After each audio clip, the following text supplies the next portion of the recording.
আপনি যদি পাহাড়কে ভালোবাসেন, এত সুন্দর ভিউ আপনার না দেখা যদি আপনি চলে যান, এটা আপনার মিস হয়ে যাবে।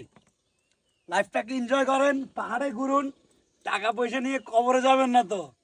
এক সময় কোটি কোটি টাকা থাকবে, কিন্তু খরচ করার মতন ওই সময় ওই এজটা থাকবে না। এই মুহূর্তে আছি বান্দরবনের রুমা উপজেলার একদম সর্বোচ্চ দ্বিতীয় নম্বরের স্থানে আছে বাংলাদেশের ক্রেকাডাং। তো ক্রেকাডাংয়ের চূড়ায় আছি। আর একটু আগে সুংসাংপাড়ায় গেলাম।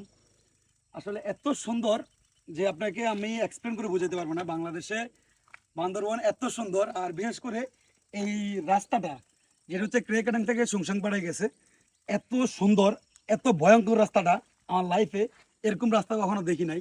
এত ভয়ঙ্কর, আমার সামনেও দু একটা বাইক আমি নিজে পড়তে দেখছি। মানে মানুষ অনেক ঝুঁকি নিয়ে আসে, আসলে আসে যারা ঝুঁকি নিতে পারে না তাদের আসারও দরকার নাই পাহাড়ে, বিশেষ করে হচ্ছে এটা। আর যারা আসবেন অবশ্যই সেফটি গিয়ার্স, আর হচ্ছে যে আপনি পাহাড়ে আগে আসছেন কিনা ওই অভিজ্ঞতা নিয়ে আসবেন। আর বিশেষ করে সুংসাং পাহাড় হচ্ছে যে এতদিন হচ্ছে যে মুক্ত ছিল না টুরিস্টদের জন্য। আজকে 3 দিন হয়েছে যে এটা মুক্ত করে দিছে। আগে যদি সুংসাং পাহাড় যেতে হতো তাহলে আপনাকে হচ্ছে যে ওখানে একটাই মাত্র রিসোর্ট আছে, ওটাতে আপনাকে বুক করতে হবে, তার হচ্ছে যে সুংসাং পাহাড়ে আপনি যাইতে পারবেন।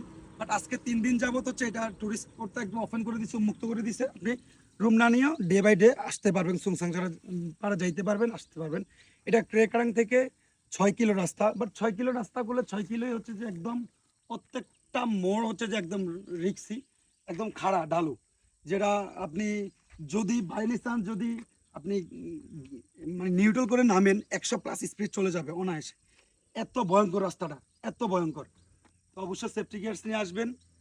আর আরও অনেক জায়গায় যাচ্ছি, দেখা হচ্ছে নেক্সট ভিডিওতে।